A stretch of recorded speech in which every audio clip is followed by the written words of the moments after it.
똑같이 우리는 이걸 본 적이 없어요. 매수인은 이 토지를 본 적이 없습니다. 본 적이 없는 상태에서 서초동 100번지로서 이거는 대지고 면적이 330제곱미터다. 근데 옆에 있는 송파구 구청장도 나도 동물 좋아한다 해서 사자동, 호랑이동, 사슴 그 최종 지번 토지 다음 순번에 본번으로 순차적으로 지번을 부여할 수가 있다라는 것이죠. 네, 우리가 지난 시간에 등기에 신청하는 방법 관련돼서 신청과 관련돼서 판결에 의한 단독 신청, 이 부분 중요합니다. 그래서 판결에 의한 단독 신청 기억하시고요. 그리고 하다 만 게 이제 224페이지 제 3자에 의한 등기 신청인데 요건 요런 겁니다. 자, 조금 하다가 말았죠. 자, 갑과 을이라는 사람이요. 이렇게 X 물건 10억 원에 이제 매매를 했습니다. 자, 매매만 한 상태에서요, 갑이 사망을 해버렸어요. 그러니까 소유권을 아직 이전 등기를 하기 전에 사망을 했다는 거죠. 자, 그러면은 이 X 부동산의 소유권은 누가 취득하겠습니까? 을은 등기가 안 됐으니까 소유권을 취득할 수는 없고요. 갑의 유일한 상속인이 병이 있다라고 하게 되면은 병이 어떻습니까? 상속을 하게 되겠죠. 이 사람이 상속인이 되겠죠. 포괄 승계인이 되는 거죠. 그래서 병이 소유권을 취득하게 되고요. 자, 그러면은 을은 매수인으로서 갑에게 이전 등기 청구권을 가지고 있었던 사람이 상속인은 갑이 가지고 있었던 피상속인이 가지고 있었던 권리뿐만 아니라 의무도 승계를 하기 때문에요. 병이 이제 을한테 이전 등기를 해줘야 될 의무를 부담을 하게 되겠죠. 자, 그래서요, 이제 등기 신청은 이제 갑하고 을하고, 갑이 아니죠. 죽었으니까 병하고 을하고 이제 공동 신청을 해야 되겠죠. 자, 상속 등기는 병이 갑으로부터 상속 등기를 할 때는 병이 단독으로 신청하겠죠. 갑은 사망했으니까 갑에게서 병으로의 등기는 병이 단독 신청을 하겠지만은, 자, 을에게로의 이전 등기는 어떻습니까? 병하고 을하고 공동 신청해서 이루어져야 되겠죠. 자, 그러면은 공동 신청을 할 때요, 등기하는 방법을 먼저 보죠. 등기하는 방법. 만약에 등기를요, 소유권이 이전되는 과정에 따라서 등기를 하게 되면은, 자, 2일 해서 갑이 소유권을 취득하고 있다가 2 해가지고 이제 을이 상속을 원인으로 소유권 이전 등기가 되겠죠. 소유권 이전 등기, 상속을 원인으로 이전 등기가 될 것이고요. 그 다음에 3 해서 병이죠, 병 앞으로 상속을 원인으로 이전 등기가 될 것이고요. 그 다음에 을에게 이제 소유권 이전 등기가 이제 매매를 원인으로 이전 등기가 되겠죠. 자, 소유권이 이전되는 과정을 보면은 갑, 병, 을 이런 식으로 하게 되겠죠. 자, 그런데요, 이런 걸 또 한번 생각해 보죠. 갑이 만약에 을과 매매 계약을 을과 매매 계약을 하지 않은 상태에서요. 자, 요런 거죠. 갑이 X 물건을 소유하고 있었는데요. 갑이 바로 그냥 사망을 했습니다. 누구랑 계약한 것이 아니라. 그랬을 때 갑의 유일한 상속인이 병이라고 해보죠. 그러면 병 앞으로 이제 상속이 이루어지는 거죠. 그리고 난 다음에 병이 이 물건을 을과 매매 계약을 했어요. X 물건을 10억 원에 매매 계약을 하였습니다. 그래서 을 앞으로 이전 등기를 해요. 자, 그럼 어떻습니까? 등기가 어떻게 되겠어요? 갑이 사망했으니까 병 앞으로 소유권 이전 등기가 상속을 원인으로 이전되고요. 그 다음에 병과 을 사이의 매매 계약을 통해서 을에게 소유권 이전 등기가 되는 거죠. 자, 어떻습니까? 이러한 상황이 발생했을 등기가 이렇게 되겠죠. 이렇게 되겠죠. 자, 그런데 이 상황과 이 상황은 다른 상황이죠. 매매를 지금 갑이 매매 계약을 했다는 거죠. 여기서는 병이 매매 계약을 한 것이고요. 자, 그렇죠. 그러니까 상황이 다르죠.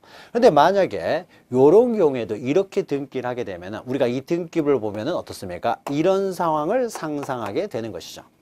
자, 등기라는 것은요, 실체 관계를 그대로 반영해서 등기를 해야 되는데, 소유권이 이전되는 관계로서 등기를 해버리면, 등기를 해버리면은 요런 상황을 우리가 상상하게 된다는 거죠. 상정하게 됩니다. 따라서 요런 경우에 이렇게 등기가 되기 때문에요. 이렇게 매매를 피상속인이 매매라고 사망을 했을 때는요, 등기를 이런 방법으로 하지를 않습니다.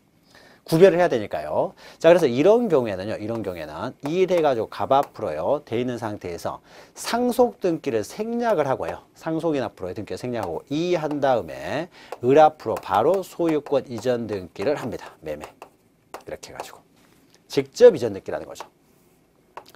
자, 이렇게 한다는 거죠. 이렇게 해버리면요, 요걸 우리가 생성하기 때문에 직접 이전 등기를 하게 됩니다.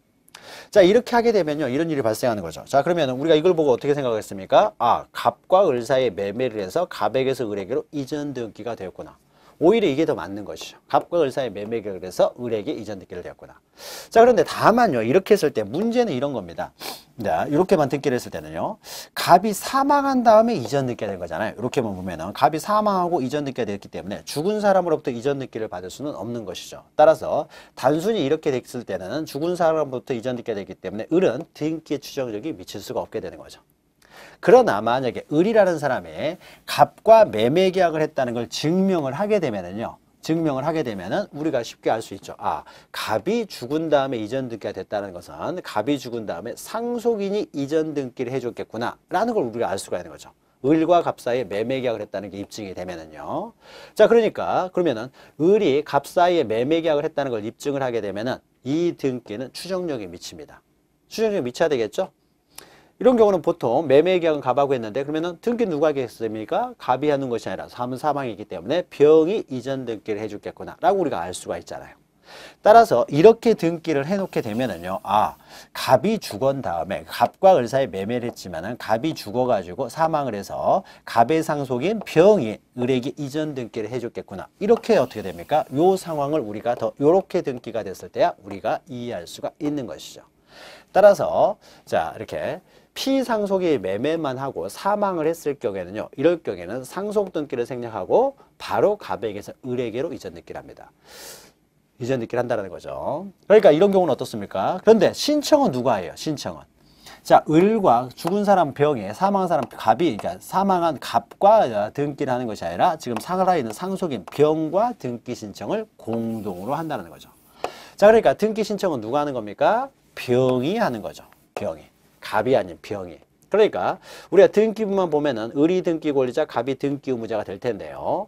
등기 의무자도 아닌 등기 권리자도 아닌 제3자에 의해서 등기 신청이 이루어지는 것이죠. 따라서 이것을 제3자에 의한 등기 신청이라고 합니다. 다만 제3자 상속인에 의해서 등기가 신청이 이루어지면 이런 또 문제가 발생을 합니다. 자, 등기를 신청할 때는 신청서를 작성하거든요. 그러면 그 신청서에 나와 있는 등기 의무자는 병이 되겠죠.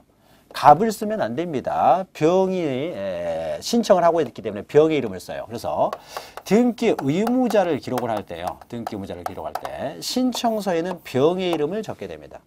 그러다 등기 기록에는 누가 등기 의무자입니까? 갑이 등기 의무자로 나와있죠. 등기 기록에는. 자, 그러니까 등기 기록의 등기 의무자와 신청서상의 등기 의무자가 이제 불일치하는 일이 발생을 하게 되겠죠. 자, 원칙적으로는요, 등기 기록에 있는 등기 의무자가 아닌 사람이 등기 의무자로 신청을 하게 되면은 등기를 거부합니다. 부실 등기가 될 가능성이 있으니까요. 그러나 예외적으로 이런 상황에서는 등기 기록에 나와 있는 등기 의무자가 등기를 신청할 수가 없는 경우죠. 따라서 상속인에 의해서 이전 등기가 될 때는 이렇게 등기 기록과 등기 기록에 나와 있는 등기 의무자와 신청서의 등기 의무자가 불일치한다라고 하더라도요, 각하를 해서는 안 되고요. 각하라는 건 등기를 거부하는 겁니다. 등기를 거부해서는 안 되고 등기를 이제 수리해야 된다라는 것이죠. 등기를 해줘야 된다는 것이죠. 자, 이 내용 하나 기억하시면 됩니다. 그래서 포괄 승계인에 의한 등기 신청에서 1번 보시면은, 자, 등기 원인이 발생한 후에요. 등기 원인이 바로 매매 이런 걸 말하는 거죠. 그래서 등기 원인이 발생한 후에 등기 권리자 또는 등기 의무자에 대하여, 여기서는 등기 의무자에 대해서 나타난 거죠. 등기 의무자에 대해서 상속 그 밖에 포괄 승계가 있는 경우, 이제 상속이 이루어졌다는 거죠. 자, 이런 경우에는 상속인이나 그 밖에 포괄 승계인이 등기를 신청한다는 거죠. 갑은 사망했기 때문에 상속인이 등기 신청한다. 다만 이때 등기를 신청하는 방법과 관련돼서 225페이지 2 보시면 피상속인 소유의 부동산에 관하여 피상속인과의 매매 등의 원인 행위가 있었으나 아직 등기를 하고 있지 않은 상태에서 피상속인이 사망하여 상속이 개시됐을 경우에는, 그 다음이 중요합니다. 상속 등기를 거침이 없이, 여기다 체크하시고요. 상속 등기를 거치지 않고 바로 어떻습니까? 매수인 명의로 이전 등기를 한다는 거죠. 상속 등기를 거치지 않고 이전 등기를 한다는 겁니다. 그래서 이 등기되는 상황들 잘 기억하시기 바랍니다. 자, 동그라미 3번은요, 등기 권리자가 사망했을 경우입니다. 자, 등기 권리자가 사망했을 때도 보죠. 자, 갑과 을 사이에 매매를 한 다음에요. 이 경우에는 이제 을이 사망을 했어요. 이전 등기를 하기 전에 바로 을이 사망을 했다는 거죠. 자, 을이 사망하면은 을의 유일한 상속인이 정이 있다라고 해보죠. 자, 그러면은 을이 갑에 대해서 이전 등기를 청구할 수 있는 권리가 있었는데요. 을이 사망했기 때문에 정이 을의 이전 등기 청구권을 상속을 받아서 정이 갑에게 이전 등기를 청구하게 되겠죠. 자, 정이 갑에게 이전 등기를 청구하게 되면은 갑과 정이 어떻게 돼요? 공동 신청을 하게 되겠죠. 그러면 정이 등기 권리자, 갑이 등기 의무자가 돼서 공동 신청을 하게 될 겁니다. 자, 그러면 공동 신청을 할 때요. 그럼 등기는 어떻게 하느냐? 등기는 을과 매매 계약을 했기 때문에 을 앞으로 먼저 등기를 한 다음에 다시 을로부터 정의 상속 등기를 하느냐. 이와 관련돼서 지금 현재 소유자가 갑이면은 갑에게서 을로 등기를 하려고 했더니 을은 사망을 했다라는 거죠. 사망한 사람은 등기 명의이 될 수가 없죠. 따라서 이런 경우에도 을 앞으로 등기를 하는 것이 아니라 이런 경우에는 갑에게서 정 앞으로 직접 등기를 하게 됩니다. 그래서 이해가지고 정 앞으로 직접 이전 등기를 하는 거죠. 정 앞으로. 그렇게 되겠죠. 을 앞으로는 등기를 할 수 없으니까요. 따라서요. 을 앞으로 등기를 할 수 없으니까 따라서 어떻습니까? 이런 경우에도 을 앞으로 등기를 하고 상속 등기를 하는 것이 아니라 바로 갑에게서 정에게로 매매를 원인으로 소유권 이전 등기를 하게 됩니다. 하게 돼요. 자, 어떤 경우든지 다 상속 등기가 이루어지지 않는다는 거죠. 그러면은 동그라미 3에 있는 것은 이제 판결을 받았을 경우인데요. 만약에 공동 신청을 해줘야 되는데 갑이 신청을 안 해주고 있어가지고 을이 승소 판결을 받았어요. 자, 을이 승소 판결을 받았는데 아직 등기를 하기 전입니다. 단독으로 신청할 수 있는데 이 사람이 등기를 하기 전에 사망을 했다는 거죠. 자, 사망을 했으면 판결문이 있죠. 판결문이 있기 때문에 단독 신청할 수가 있어요. 단독 신청을 할 때, 그럴 때도 마찬가지죠. 정이라는 사람이 갑으로부터 직접 단독 신청을 해서 이전 등기를 하는 것이지 사망한 사람에게 이전 등기를 한 다음에 상속 등기를 하는 게 아니라는 거죠. 따라서 정은 어떻습니까? 을이 판결물이기 때문에 단독 신청이 가능해요. 원래 공동 신청이지만 정의 단독 신청이 가능하고 이때 정은 자기가 을에 대한 유일한 상속인이라는 것을 증명하는 증명서를 첨부해 들고 와서 을이 받았던 판결문과 함께 제출을 하면은 이제 정 앞으로 이전 등기를 한다는 거죠. 자, 어떤 경우든지 다 상속 등기를 생략을 한다라는 거죠. 자, 이렇게 등기가 이루어진다는 거 기억하시고 그 다음에 저 밑에요. 한 7번, 5번을 보죠. 5번. 자, 4번은 가등기와 관련된 내용이니까 일단 넘어가고요. 5번 보시면 사망한 등기 의무자로부터 격려된 등기, 사망자로부터 등기가 격려됐죠. 하더라도요. 등기 의무자 사망 전에 등기 원인이 이미 존재하였다는 사정이 있는 경우 을이 입증을 했다는 거죠. 이런 경우에는 그 위 등기는 위와 같은 절차에 따라 적법하게 격려된 등기로서 추정한다는 거죠. 그래서 등기의 추정력이 유지가 됩니다. 그리고 동그라미 7번 보시면요. 포괄승계인에 의한 등기는 신청정보의 등기 의무자 표시가 자, 을에 의해서 등기가 병에 의해서 병과 을이 등기를 신청하게 되면은 신청서에 나와 있는 등기 의무자 표시가 등기 기록과 불일치하게 된다는 거죠. 이렇게 불일치한다고 하더라도 등기관은 각하해서는 안 된다. 등기를 수리하여야 된다라는 것이죠. 자, 이렇게 포괄승계인 상속인에 의해서 이제 등기가 이루어질 수도 있고요.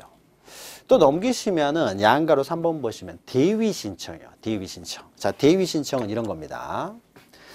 중간생략 등기를 여러분이 많이 공부를 하셨으니까요. 민법에서 많이 하셨죠. 자, 갑과 을 사이에 매매가 있고요. 그리고 을과 병 사이에 을이 자기 앞으로 소유권 이전 등기도 하기 전에 바로 전매를 했습니다. 전매를. 자, 그러면 현재 등기 명의는 갑으로 되어 있습니다. 갑으로 되어 있는 상태에서 이제 전매가 이루어지면은요. 자, 전매가 이루어졌을 때를 보죠. 자, 그러면은요. 이때 3자 합의가 있으면 여러분 민법에서 공부하셨죠. 3자 합의가 있으면은 직접 이전 등기가 가능합니다. 병 앞으로 직접 이전 등기가 가능한 거죠. 그래서 병 앞으로 직접 이전 등기를 할 수 있어요. 그런데 3자 합의가 없습니다. 보통 최초 매도인이 3자 합의를 안 해준다든지 하는 거죠. 자, 안 해주게 되면 직접 청구는 못하는 거죠. 그러면 병은 결국 어떻습니까? 병은 을에 대해서만 이전 등기를 청구할 수 있지 갑에 대해서 직접 청구를 못합니다. 자, 을로부터 이전 등기를 하려고 하는데요. 을이 자기 앞으로 등기를 안 하는 거예요. 을이 자기 앞으로 등기를 하지 않으면 병도 자기 앞으로 등기를 할 수가 없잖아요. 따라서 이때 을에 대한 채권자, 병, 즉 채권자가 되겠죠.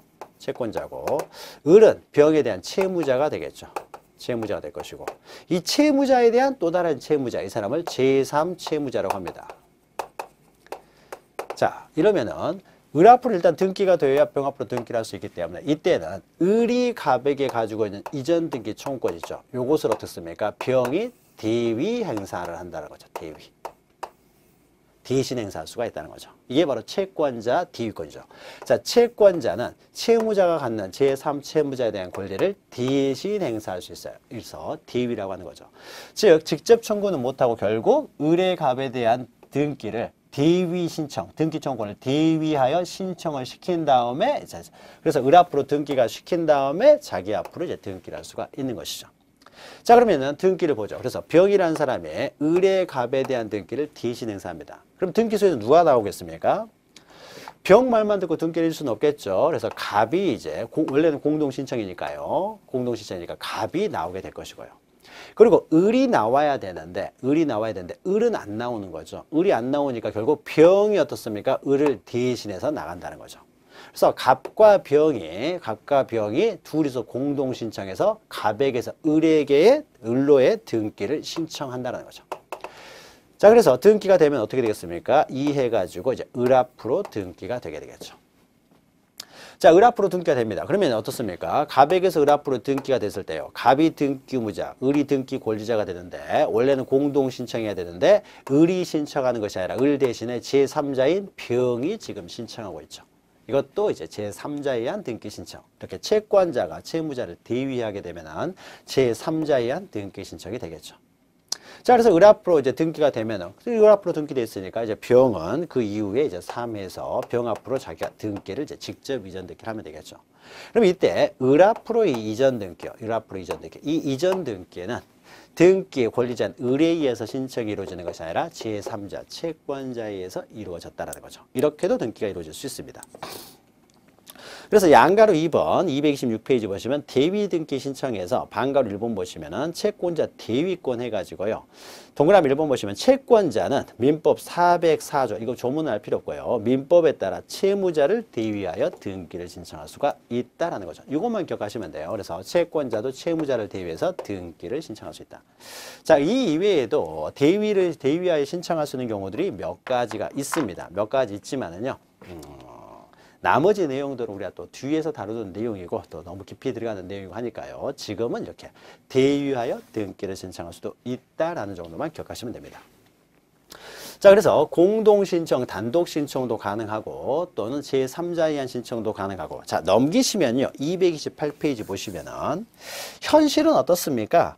직접 등기 권리자, 등기 의무자, 매도인, 매수인이 등기소에 가는 일은 없고요. 실질적으로는 다 법무사한테 맡겨가지고 등기가 되는 거죠. 그래서 갑과 을 사이에 X물건 15건의 매매가 이루어졌으면 매매에 따른 이전 등기를 어떻습니까? 누가 합니까? 법무사한테 다 맡기는 거죠. P라는 법무사가 있다 그러면 법무사에 맡겨가지고 법무사가 등기를 하지 갑과 을이 직접 등기소 가서 등기를 신청하는 경우는 거의 없죠. 자, 이렇게 이 법무사는 어떻습니까? 그러면 갑과 을에 의해서 등기에 위임을 받은 대리인이 되는 거죠. 대리인에 의해서 이제 등기가 이루어진다라는 거죠. 자, 그러면은 의 보시면 1번 보시면 등기 신청은 등기 신청인이 등기 권리자, 등기 의무자의 대리인도 등기를 신청할 수 있다는 거죠. 자, 보통은요 이럴 수도 있습니다. 이때 대리인은요 P라는 사람은 갑과 을에 의해서 위임이 된 사람이기 때문에 이 사람은 임의 대리인이 될 것이고요. 그러나 법정 대리인도 등기를 신청할 수가 있습니다. 갑이라는 사람이 X토지 10억짜리를 가지고 있는데 아버지가 돌아가시면서요 상속받은 재산이 있어요. 근데 얘가 아직은 뭐 10살밖에 안 됩니다. 그러면 양육비 이런 것들을 위해서요 이걸 팔아야 되겠죠. 그럼 파는 행위는 누가 합니까? 얘 어머니가 하겠죠. 살아있는 다른 법정 대리인, 친권자의 어머니. 어머니가 매매를 한 다음에 어머니가 을하고 어떻습니까? 등기소에 가서 공동 신청을 할 수도 있습니다. 그러니까 대리는요, 이제 법정 대리인에 의해서 이루어지는 건 뭐 당연한 것이고요. 그리고 그 이외에 임의 대리인에 의해서도 이렇게 등기가 이루어질 수 있다. 그래서 이 보시면 대리인에는 임의 대리인, 법정 대리인 모두 포함되고요. 그리고 3번 보시면요, 여러분 민법에서 공부하시는 거죠. 원래 대리는 자기계약 쌍방대리가 인정이 안 됩니다. 그래서 갑과 을 모두를 대리해 가지고요. 무엇을 얼마에 팔 것인가 요걸 대리해 버리면요. 요걸 대리해 버리면 누군가는 손해를 볼 수가 있는 것이죠.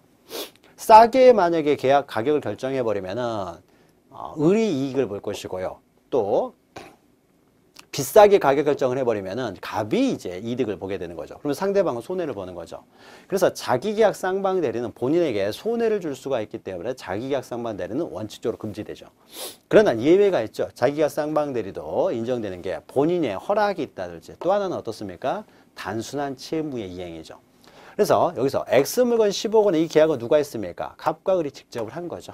직접을 했기 때문에 법률에게 내용을 대리하는 것이 아니라 단순히 갑에게서 을에게로 이전 등기, 즉 단순한 이행만 P가 대리하는 거죠. 이렇게 단순한 이행만 대리할 때는 어떻습니까? 쌍방을 대리한다고 하더라도 누가 손해보는 게 아닙니다. 그래서 단순한 채무의 이행이기 때문에 이전 등기를 대리하는 것은 단순한 채무의 이행을 대리하는 것이기 때문에 쌍방 대리가 가능하다는 거죠. 그래서 등기 신청에 있어서는 자기계약 쌍방 대리가 허용됩니다. 그리고 4번 보시면은요, 이렇게 보통은 쌍방 대리에 의해서 등기가 이루어지는 거죠. 그러면은 쌍방으로부터 이렇게 위임을 받았을 경우에는요, 일방만이 해지할 수는 없다라는 겁니다. 또 쌍방으로부터 위임을 받았을 때는 일방이 중지하라고 하더라도요, 계속 등기 업무를 진행을 해야 된다는 거죠. 쌍방으로부터 위임을 받았기 때문이죠. 그래서 거기 있죠. 그래서 위임 계약은 그 성질상 등기 권리자의 동의, 특별한 사정 없는 두 번째 줄에 있죠. 그래서 등기 의무자 일방, 여기서 일방에 의한, 여기서부터 체크하시면 되겠죠. 일방에 의한 해제는 할 수 없다는 거죠. 또 다음 줄 보시면은 일방으로부터 등기 신청을 중지해달라는 요청을 받았다고 할지라도 이것은 거부해야 된다. 계속 진행을 해야 된다는 거죠. 쌍방으로부터 위임을 받았을 때는. 그렇죠. 자, 그리고 양가리 2번은요, 이제 대리인인데요. 누가 대리인이 될 수가 있냐. 대리인의 자격인데요. 자, 우리가 뒤에서 보겠지만은 등기 신청하는 방법은 방문 신청과 전자 신청 두 가지가 있습니다. 방문 신청은 등기소에 직접 출석해서 하는 등기고 전자 신청은 인터넷으로 하는 등기인데요. 자, 방문 신청을 할 때는요, 누구나 대리인이 될 수가 있습니다. 그래서 변호사, 법무사가 아닌 사람도 대리인이 될 수 있어요. 자, 그러나 다만 변호사, 법무사가 아닌 자는 업으로는 하지 못합니다. 업으로는. 그걸로 먹고 살 수는 없다는 거죠. 그러면은 법무사들 굶어 죽겠죠. 자, 그런데 동그라미 2번 전자신청은요. 전자신청은 오로지 변호사, 법무사만이 대리할 수 있어요. 변호사, 법무사. 그래서 방문 신청은 이런 자격 조건이 없지만은 전자신청은 변호사, 법무사만이 대리할 수 있다. 이런 변호사, 법무사라는 자격을 갖춰야만이 대리할 수 있기 때문에 그런 사람들을 자격자 대리인이라고 합니다. 그런 변호사, 변무사는 자격을 갖춘 사람만 대리인이 될 수가 있기 때문에 이런 자격자 대리인이라고 해요. 자격자 대리인. 자, 이렇게 자격자 대리인만이 대리할 수 있다. 전자신청은. 이렇게 기억하시면 되고요. 자, 양가로 3번은요. 대리권이 흠결됐습니다. 대리권이. 자, P라는 사람한테요. 이제 P라는 사람이 등기를 했어요. P라는 사람이 이제 갑에게서 을로에 등기를 했습니다. 그런데 P라는 사람이요. 대리권이 없어요. 무권 대리인이에요. 대리. 무권 대리인이라는 거죠. 자, 무권 대리인에 의해서 등기 신청이 이루어졌으면 그 등기 신청은 무효가 되겠죠. 자, 등기 신청이 무효가 됐을 때 그러면 을 앞으로 이 등기도 무효가 되느냐라는 겁니다. 자, 이것과 관련돼서 먼저 보죠. 만약에 갑은요, P라는 사람한테 소유권을 이전하라는 어떠한 등기도 준 적이 없습니다. 등기 신청에 어떤 권한을 준 적이 없고요. 애초에 갑은 을한테 물건을 판 적도 없어요. 그러니까 갑은 을에게 소유권을 이전하려는 의사가 전혀 없었습니다. 전혀 없었는데 P라는 사람, 또 을이라는 사람하고 둘이 서류 같은 걸 위조해 가지고요, 갑에게서 을에게로 이전 등기가 됐다는 거죠. 자, 그러면은 등기 신청 행위는 당연히 무효가 될 것이고요. 이에 따라서 이루어진 등기도 당연히 무효가 되겠죠. 당연히 무효가 되기 때문에 소유권은 누구에게 있습니까? 여전히 갑에게 있는 것이죠. 자, 등기 신청할 때 대리권이 없었을 때는요, 당연히 등기 신청을 각하를 해야 되겠죠. 거부를 해야 됩니다. 근데 거부를 해야 됨에도 불구하고 등기가 돼버렸어요. 등기가 돼버리면 이건 부실 등기가 되는 것이죠. 갑은 소유권 이전하는 의사가 전혀 없이 등기가 이루어져 버렸기 때문에 이건 무효인 등기가 되고 갑이 여전히 소유자가 되는 것이죠. 그런데 요거하고 구별해야 될 것이에요. 갑과 을이라는 사람이요, Q라는 사람한테요, 대리권을 수여를 했습니다. 이 사람은 이제 대리인이에요. 무권 대리인이 아니라 유권 대리인입니다. 유권 대리인. 대리권 있는 유권 대리인이에요. 그래서 Q라는 사람한테 대리권을 수여했는데요. 네가 좀 해달라고. 근데 Q라는 사람이 바빠가지고요, 대리권도 없는 그러니까 P라는 사람한테 맡겼어요. 네가 좀 해주면 안 되겠느냐 해가지고 내가 바쁘니까 네가 좀 가서 하라는 거죠. 그래서 P라는 사람이 대리를 했습니다. 대리에 의해서 등기를 했어요. 자, 그럼 일단 P라는 사람은요, 대리권이 없는 무권 대리인입니다. 자, 무권 대리인이기 때문에 이 사람이 등기 신청을 했을 때는 각하가 돼야 돼요. 대리권이 없는 사람이기 때문에. 그런데 이미 등기가 돼버렸어요. 자, 격려돼 버리면요, 절차에는 하자가 있죠. Q가 했어야 되는데 P가 한 거잖아요. 그러니까 절차에 하자가 있습니다. 그러나 어떻습니까? 이 등기는 어차피 갑은 어떻습니까? 소유권을 이전할 의사가 있었잖아요. 을도 갑으로부터 소유권 이전받을 의사가 있었고요. 그리고 그 의사에 따라서 이루어진 등기라는 거죠. 자, 등기라는 것은요, 권리를 공시하는 것이 목적입니다. 그 과정을 이렇게 만들어 놓은 것은요, 진정한 등기가 되도록 하기 위해서 만들어 놓은 수단인 것이죠. 그 절차라는 건 수단인 것이지 절차 자체가 목적은 아닌 거죠. 권리를 제대로 공시하기 위해서, 정확하게 공시하기 위해서 이 절차들을 마련해 놓은 거예요. 그런데 과정이 조금 잘못됐다고 하더라도요, 소유자 앞으로 어차피 소유권을 취득할 사람, 갑은 소유권을 넘길 의사가 있었으니까요, 어차피 과정은 잘못됐다고 하더라도 결론은 어떻습니까? 소유권을 취득할 사람한테 소유권 등기가 되어 있는 거죠. 자, 이러면은 이 등기는 어떻게 됩니까? 굳이 무효로 볼 필요는 없죠. 과정은 진정한 등기를 위해서 만들어 놓은, 진정한 등기가 되기 위해서 만들어 놓은 절차일 뿐이기 때문에요. 이 절차가 좀 잘못됐다고 하더라도 결론적으로 소유권자에게 소유권 등기가 되어 있으면은 이것은 또 유효하게 봅니다. 그래서 세 번째 줄에 있죠. 만약에요, 대리권이 없는 사람에 의해서 등기가 됐다고 하더라도 실체관계에 부합하면 이것은 유효다라는 거죠. 유효다. 라는 거죠. 그래서 이것도 좀 기억하시고요. 자, 그러면은 등기 신청은 원래는 공동 신청이고, 그러나 때로는 단독 신청이 가능하고, 때로는 또 제3자에 의한 등기도 가능하고, 또 보통은 우리가 대리인에 의해서 등기가 이루어진다는 거죠. 자, 그러나 원칙은 공동 신청이라는 거죠. 그러면은 갑과 을 사이에 우리는 매매를 원인으로 소유권 이전 등기 절차를 다루고 있기 때문에요. X물건 10억, 이렇게 적죠. X물건 10억 원에 대해서 매매를 원인으로 소유권 이전 등기를 하고자 합니다.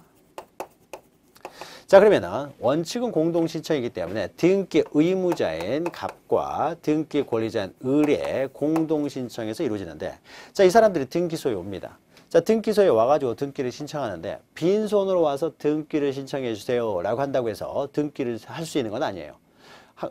등기는 이제 진정한 등기를 위해서는요, 여러 가지, 그러니까 말만 듣고 갑이 구술로 그냥 등기해 주세요 라고 해서 바로 등기를 해주는 것은 아닙니다. 여러 가지 이제 절차들이 있어요. 그래서 빈손으로 가서는 안 되고요. 이 사람들은 가가지고 구술로 등기를 신청해서는 안 되고 반드시 신청서를 작성을 합니다. 신청서. 그래서 구술로 등기해달라 그러면은 뭐 등기관이 네 알겠습니다 해가지고요, 바로 그 현장에서 등기를 해줄 수가 없습니다. 등기는 정확하게 여러 가지 정확한 정보에서 등기를 해야 되기 때문에요. 말만 듣고 현장에서 바로 등기를 해주는 게 아니에요. 심사도 해야 되고 하기 때문에요. 와서 신청서를 작성하도록 하고 있습니다. 신청서. 자, 그러면 신청서를 작성하는데, 그러면은 그 신청서를 보고요, 등기는 신청에서 이루어지기 때문에 그 신청서에 기재된 내용들을 보고 등기부에 이제 기록을 하게 돼요. 그러니까 이렇게 되겠죠. 자, 갑에게로 지금 X 부동산에 대한 등기가 돼 있으면요, 그 신청서를 보고 갑이 여러 개의 부동산을 가지고 있을 수도 있을 테니까 어떤 등기를 신청했느냐 봐야 되겠죠. 그래서 X 부동산을 등기를 신청하구나. 그러면 X 부동산 등기부를 열어가지고요, 그 다음에 이해가지고 어떻습니까? 을 앞으로 이전 등기를 하겠죠. 소유권 이전 등기, 매매를 원인으로. 자, 그러면 이런 것들을 적기 위해서, 자, 이 사람이 갑과 을이 매매를 했는지 안 했는지 이런 것들을 신청서에 기재를 해야 될 거 아니에요? 그래서 우리는 매매를 통해서 이전 등기를 합니다. 또는 우리는 소유권 이전 등기를 원합니다. 자, 이런 것들요, 등기부에 기록될 내용들이 신청서에 다 기재가 돼 있어야 돼요. 그리고 우리가 권리자 을을 적을 때는요, 을의 이름만 적는 것이 아니라 성명, 주소, 주민등록번호까지 다 적는 거죠. 그러니까 신청서를 보고서요, 등기부에 기록될 내용들을 이제 기록을 합니다. 그래서 이 신청서에는요, 장차 등기관이 등기부를 기록을 할 때는 이 신청서를 보고 기록을 하기 때문에 신청서에는 등기부에 기록될 내용들이 기재되어 있어야 됩니다. 그러면 구체적으로 신청서의 기재사항들이 어떻게 되느냐, 신청서의 기재사항을 이제 알아야 돼요. 신청서의 기재사항들은 등기부에 기록될 내용들이 이제 신청서에 기록이 돼 있어야 된다는 거죠. 자, 그러면 신청서만 쓰게 되면 신청서만 보고 등기관이 바로 등기를 해주느냐? 신청서에 기록된 내용들이요. 허위로 잘못 신청서에 써질 수도 있는 거죠. 거짓말로 써져 있을 수도 있고요. 아니면 신청서에 기재된 내용이 오타가 발생할 수도 있잖아요. 사람이 갑과 을이 신청서를 작성하기 때문에 오기가 발생할 수도 있습니다. 자, 그러면은 그럴 때 그러면 등기부에도 어떻습니까? 잘못된 내용이 등록이 될 수밖에 없겠죠. 등기가 될 수밖에 없기 때문에 따라서요. 신청서에 기재된 내용이 정확하다라는 것을 보장할 만한 정확성을 담보할 만한 첨부 서면들을 제공을 해야 됩니다. 첨부 서면. 여러 가지 첨부 서면이 들어야 돼요.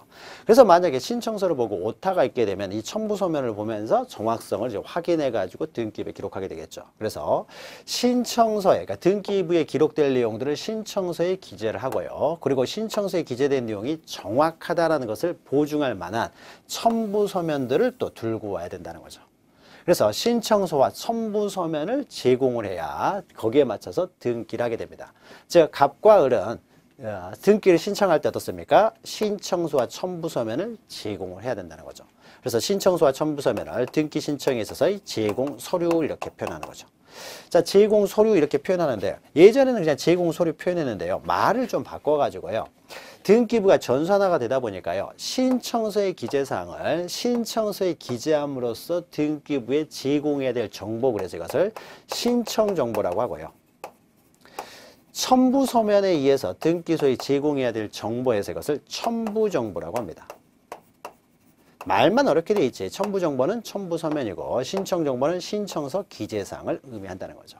이 두 개를 합쳐서 등기소에 제공해야 될, 등기 신청에 있어서 제공해야 될 제공정보 이렇게 표현을 합니다. 등기 신청에 있어서의 필요한 정보, 제공해야 될 정보가 되는 거죠. 자, 그래서 229페이지 보시면은 이제 등기 신청에 있어서 필요한 정보, 제공해야 될 정보에 대해서 봅니다.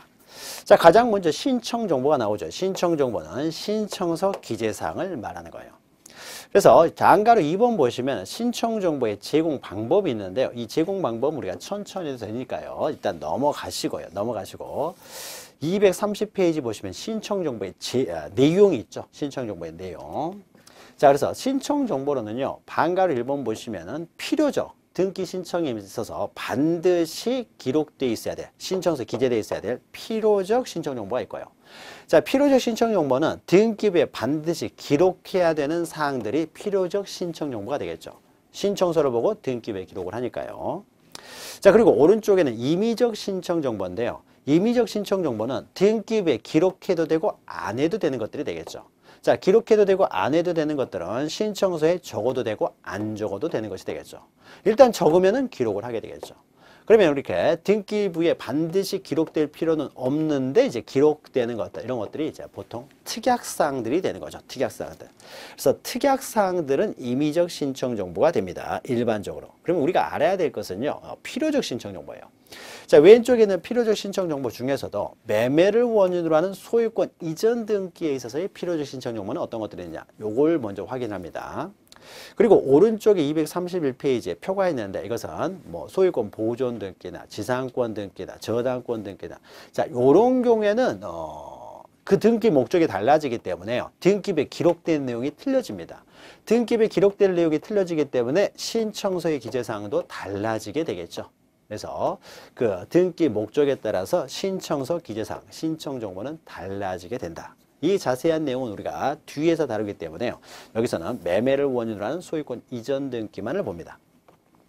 자, 그러면 거기 박스가 하나 있습니다. 그 박스가 있는데 그 박스를 우리가 기억하셔야 되는데 자, 그러면은 신청서에 기재될 내용은요. 이렇게 되겠죠.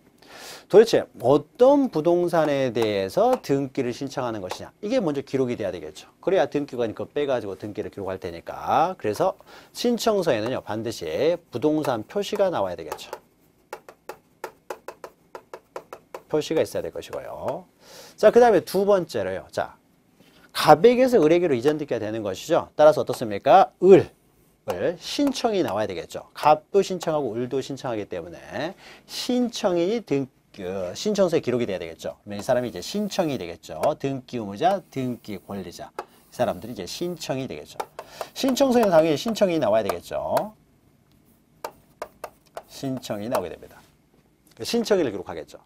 자, 신청일을 기록할 때는 뭘 적겠습니까? 신청에는 등기부에 기록될 내용에 등기 권리자 뭘 적죠? 주소, 주민번호, 성명을 적는 거죠. 그래서 성명, 주소, 주민번호 이런 것들을 적게 되겠죠. 그리고 부동산 표시에는 뭘 적겠습니까? 부동산 표시에서는 우리 등기부에 기록되는 부동산 표시가 토지 같은 경우에는 소재, 지번, 지목, 면적이 되겠죠. 소재, 지번, 지목, 면적을 이제 기록하게 되는 것이죠. 자, 그 다음에요. 그 다음에 결국 신청서에는요, 요거 기록하는 겁니다. 요거.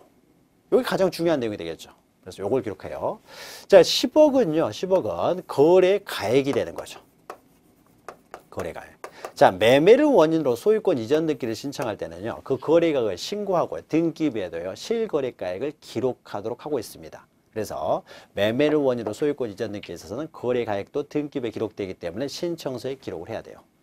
자, 그리고 이 매매가 뭡니까? 이것이 바로 매매가 이제 등기 원인이 되겠죠.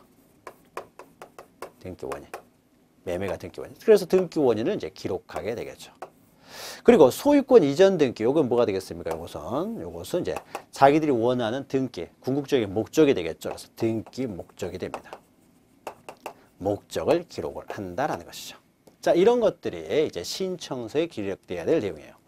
자, 그래서 박스를 보시면 A 보시면요, 부동산 표시에 관한 사항, 표시를 기록한다는 거죠. 그래서 첫 번째 토지 같은 경우는 소재, 지번, 지목, 면적을 기록하게 되고요. 그 다음에 나머지는 무시하고요. 밑에 동그라미 B 보시면 이제 신청일을 기록한다는 거죠. 자, 신청일을 기록할 때는 신청인의 성명, 주소, 주민등록번호를 기록한다. 법인 같은 경우에는 그냥 명칭, 사무소 소재지, 그리고 주민등록번호 대신에 부동산 등기용 등록번호라는 것이 있습니다. 이것이 주민등록번호하고 비슷한 거예요. 이것을 기록합니다. CDE는요, 그냥 넘어가셔도 돼요. 신청인이 법인이면 대표자를 기록을 해야 될 것이고, 대리인이 신청하면 대리인도 기록을 해야 될 것이고, 뭐 이런 내용들입니다. 그래서 신청인, 그러니까 BCDE, 이것은 다 신청인과 관련된 내용이에요. 신청인이고. 그 다음에 F 보니까 어떻습니까? 등기 원인 기록하는 거죠. 등기 원인.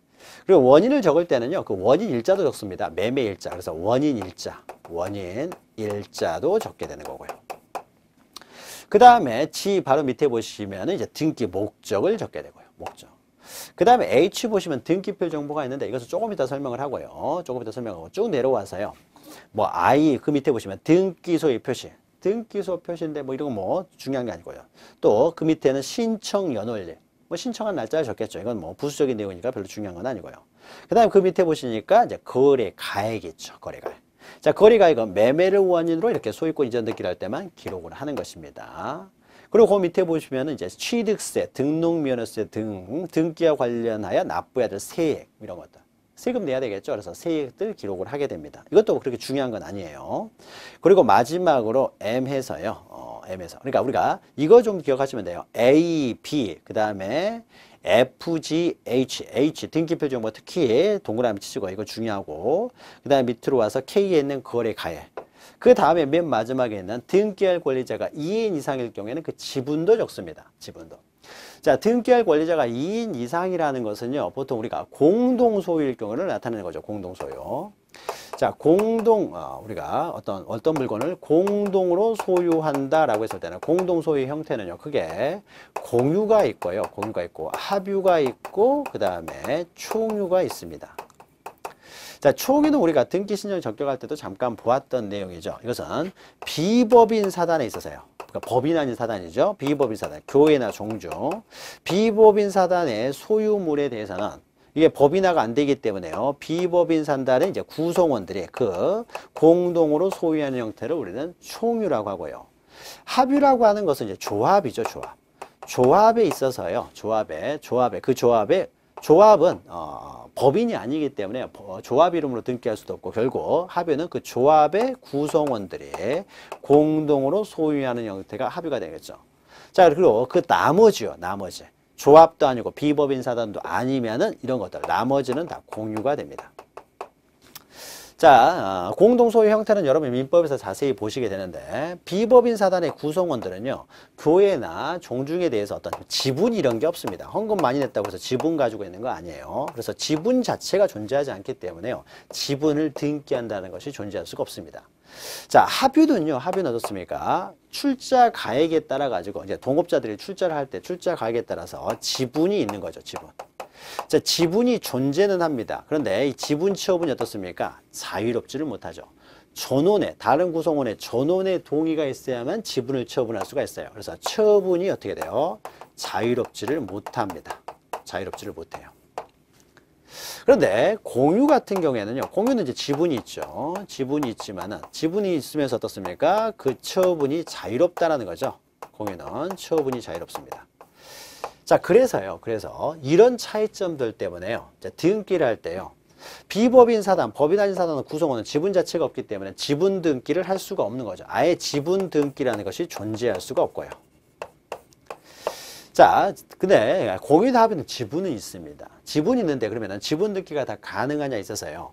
이 지분이 있지만은 전원의 동의가 없으면 처분을 못 하는데 지분을 등기해 놓게 되면은 전원의 동의 없이도 지분이 처분될 가능성이 생기는 거죠. 따라서 처분이 자유롭지 못하다는 것을 이렇게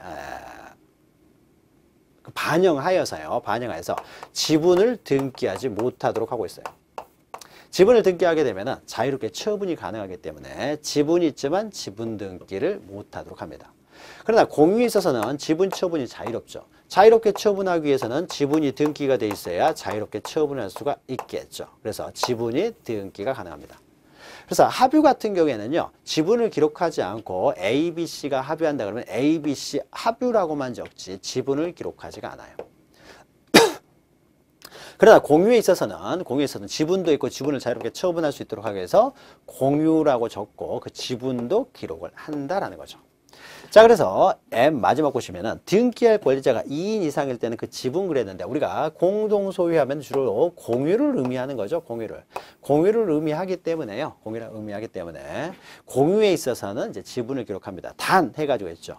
합유일 경우에는 합유라는 말만 적어요. 합유라는 뜻, 합유라고만 적을 뿐인 것이지 지분을 등기하지는 않는다라는 거죠.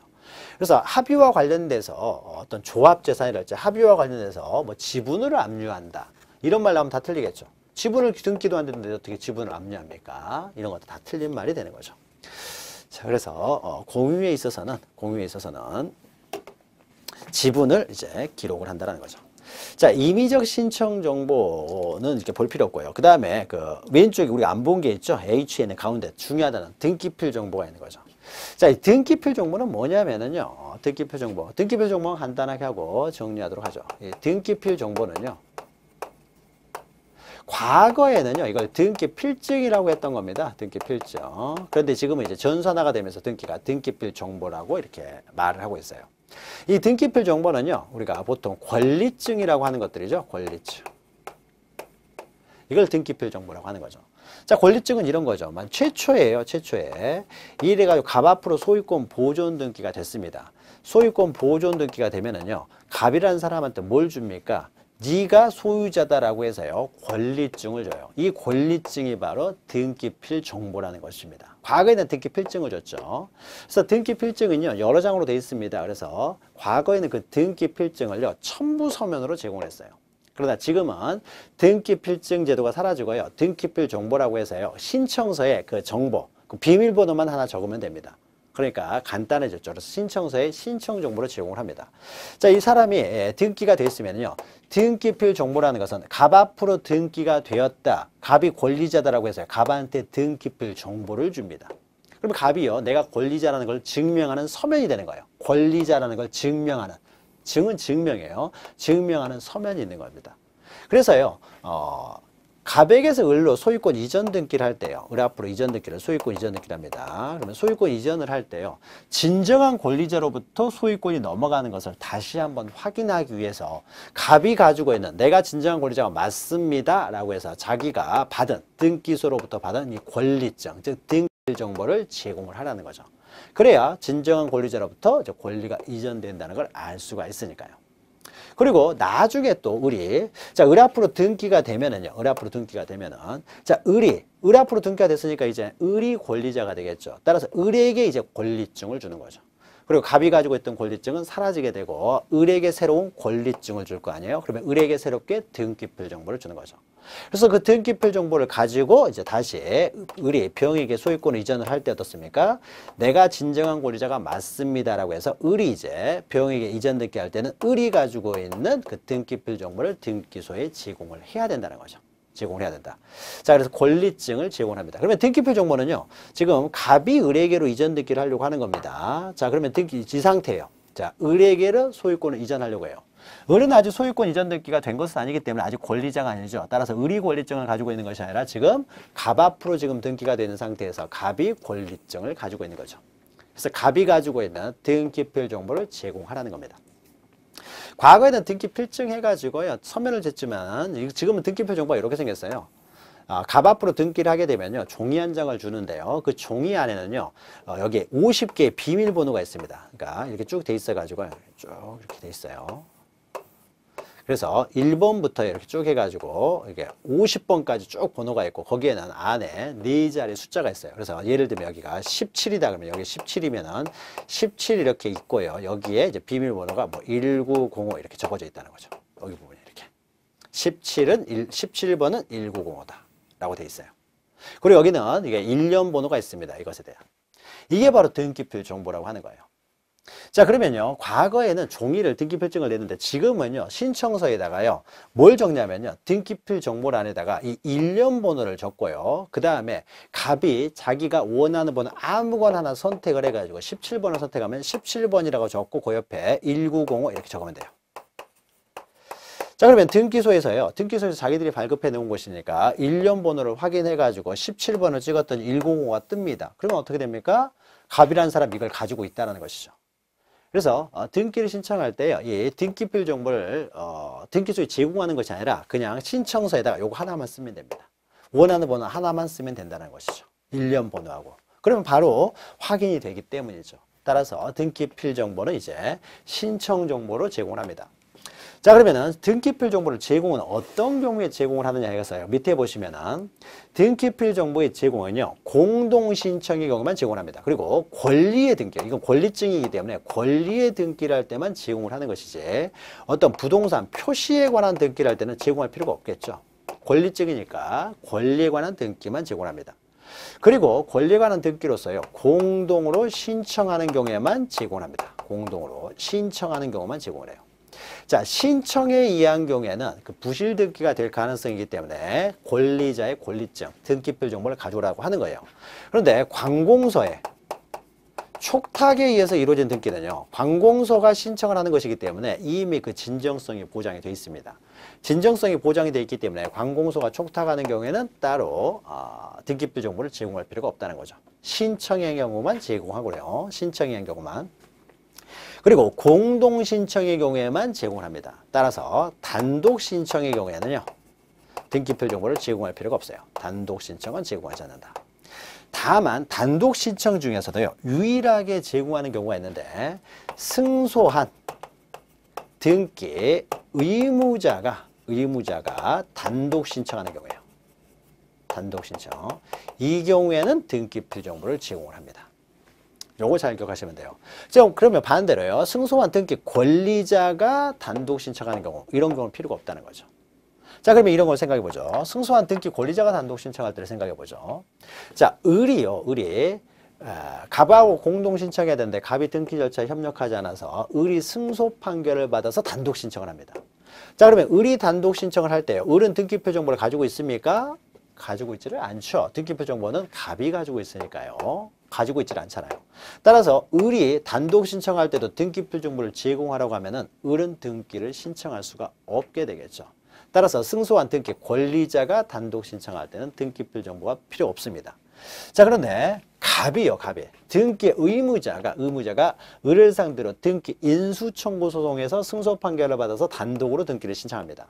자, 갑이 단독으로 신청할 때는 갑은 등기표 정보를 가지고 있습니까? 가지고 있죠. 가지고 있으니까 갑이 단독으로 신청할 때는 자기가 가지고 있는 등기표 정보를 제공하라는 것이죠. 그래서 자, 요거 잘 기억하시면 돼요. 그래서 등기표 정보의 제공은요, 공동 신청 또는 승소한 등기무자의 단독 신청에 의해서 권리에 관한 등기를 신청하는 경우만 한정된다는 거죠. 따라서 가로 읽어보시면은 등기 권리자가 단독 신청하는 경우라든지 요걸 제외하고는 단독 신청하는 경우라든지 또는 관공서가 등기를 촉탁한다든지 또는 부동산 표시에 관한 등기라는 경우에는 등기필 정보를 제공할 필요가 없다라는 거죠. 그 밑에 있는 것은요, 등기필 정보를 분실을 했을 때 이런 건데요. 등기필 정보는요, 절대 다시 발급해 주진 않습니다. 그러면 분실하게 되면 등기를 어떻게 할 것이냐에 관한 내용인데, 그 내용은요, 등기필 정보가 있으면 권리자라는 게 입증이 되기 때문에요. 따로 내가 권리자라는 걸 증명할 필요가 없습니다. 등기필 정보가 바로 권리자를 증명하니까요. 그러나 등기필 정보가 없을 경우에는 소유권을 넘길 수 없는 것이 아니라 자기가 직접 나와가지고요. 내 권리자라는 것을 스스로 증명을 해야 되겠죠. 등기필 정보 잊어버렸다고 해서 뭐 소유권을 못 넘기는 건 아닙니다. 못 넘기는 건 아니고요. 자기가 권리자라는 것을 직접 증명해서 소유권을 이전할 수는 있습니다. 자, 이렇게 해서요, 신청정보, 신청서에 기재돼야 될 신청정보에 대해서 살펴보았고, 잠시 쉬었다가요, 그러면은 이제 첨부해야 될 신청서에 기록되어 있는 사항들을, 기록되어 있는 사항들이 정확하다라는 것을 담보할 만한 이제 첨부 서면들에는 어떠한 것들이 있는지 잠시 후에 보도록 하겠습니다. 잠시 후에 뵙죠.